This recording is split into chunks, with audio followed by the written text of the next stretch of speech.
Jawab salam, salam itu wajib. Ayo kita jawab salam. Assalamu alaikum Dewan Juri. Assalamu alaikum umat muslim. Assalamualaikum warahmatullahi wabarakatuh. Waduh, yang kanan kurang kompak, yang kiri kurang serempak. Coba diulang jawab salam sayanya. Jawab salam dengan ikhlas dan kompak. Assalamualaikum warahmatullahi wabarakatuh. Masya Allah, ini baru yang namanya ngejawab salam. Insya Allah dengan ngejawab salam saya barusan dapat pahala yang melimpah dari Allah Subhanahu wa Ta'ala. Amin ya Rabbal Alamin. Bismillahirrahmanirrahim. Alhamdulillah, alhamdulillahil malikid dayan. Wassalat wassalamu ala Muhammadin Sayyidina waladi adnan wa ala alihi wa sahbihi wa tabihi ala marid zaman. Asyhadu an la ilaha illallah wahdahu la syarikalah al-munazzahu anil jismiyati wal jihati wal zamani wal makani. Wa asyhadu anna sayyidana Muhammadan abduhu wa rasuluhu alladzi kana khuluqahul Qur'an amma ba'du. Puja beserta puji syukur kepada kehadirat Allah Subhanahu wa Ta'ala yang telah menciptakan kita, yang telah menjadi pencipta kita, yang telah menciptakan kita dengan sebaik-baik dari ciptaannya, yang telah memberikan banyak sekali nikmat di dunia, dari mulai kesehatan sampai kebahagiaan dan rezeki yang terus mengalir setiap harinya dan sangat patut untuk kita syukuri.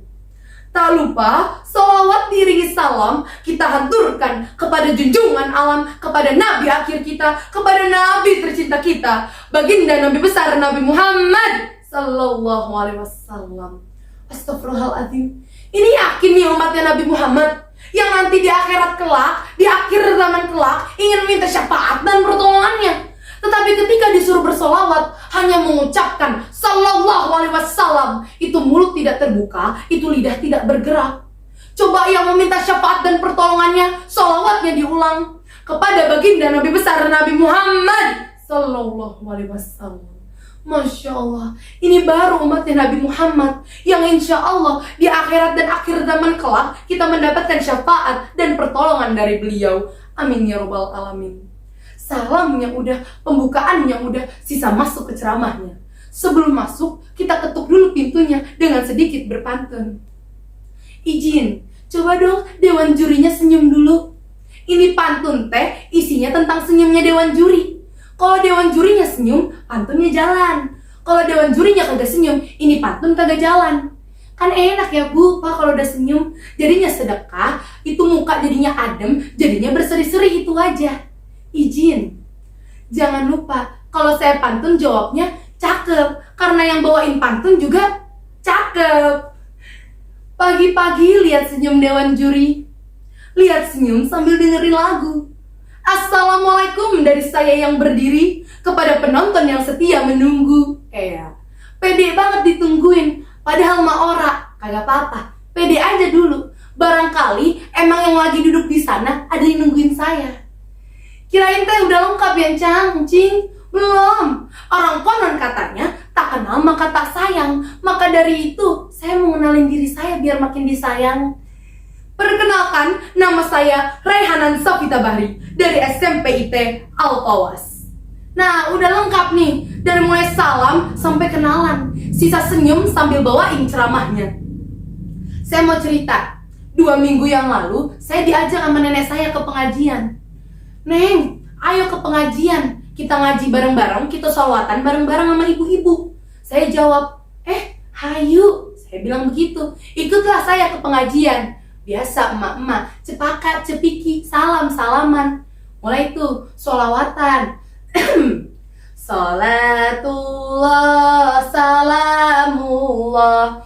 Itu samping saya Bu, Pak, ada 3 ibu-ibu. Ini saya samar-samar ngedenger ya. Itu mereka teh lagi ngobrol. Dimulai dari yang paling pojok, ngomong, Tahu nggak sih, katanya tetangga sebelah nikah lagi.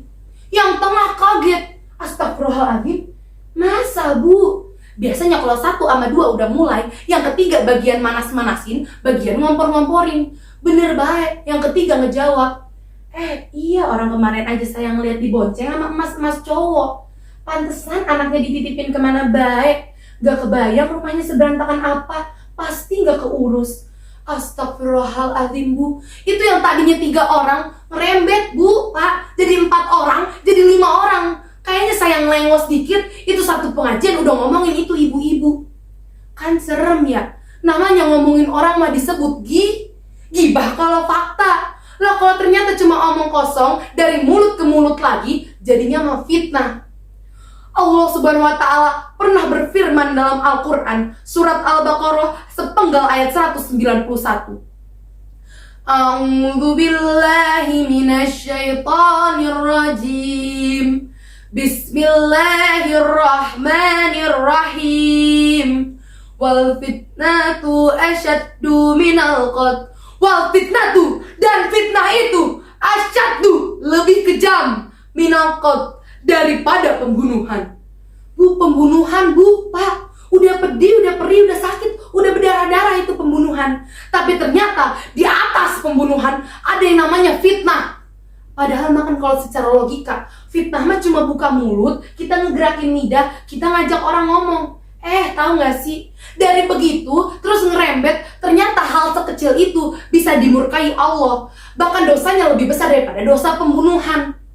Makanya, punya lisan mah dijaga. Lisanmu harimaumu, bisa nerekam kapan aja. Lisanmu senjatamu, bisa meledak kapan aja. Dijaga, bu, pak. Punya pemikiran dia dijaga. Berprasangka baik ke orang, berpositif thinking. Jangan gujuk-gujuk berprasangka buruk langsung ngomongin orang. Kita kan gak ada yang tahu beban orang bagaimana. Yang pasti tugas kita mah sebagai tetangga, sebagai umat muslim, kita nolongin dia kalau butuh pertolongan, kita bantu dia kalau butuh bantuan, bukan yang ngomongin di belakang. Jadinya mah dosa. Tapi jangan salah bu, waktu itu ibu-ibu lagi pada ngomong, saya kan diem ya. Ternyata diemnya saya adalah dosa. Ya Allah, kita diem aja dapat dosa, apalagi kita ikutan nimbrung, kita ikutan manas-manasin, gak kebayang dosanya seberapa besar. Tapi kenapa sih kita diem aja bisa dapat dosa?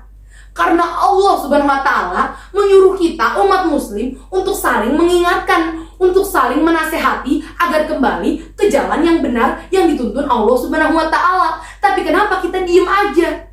Saya pernah nih negor teman saya yang lagi ngomongin orang. Jangan ngomongin orang, dianya ngeles. Orang cuma cerita. Batang pohon, itu konsep ceritanya bagaimana tuh? Awalnya emang iya, sini ada cerita. Ujungnya mau ora, ngejelek-jelekin itu orang, ngebesar-besarin berita. Jadinya fitnah, jadinya gibah, jadinya ngomongin orang, jadinya dapet dosa. Makanya, apa-apa teh kalau mau di-sharing, disaring dulu.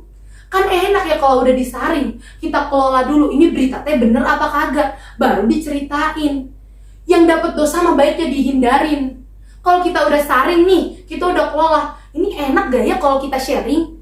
Jadinya mendapat pahala bu. Apalagi kalau kita sharingnya yang baik-baik, kita ngajak orang buat beramal. Jangan gujuk-gujuk langsung nge-share ke grup WA, grup RT, grup RW.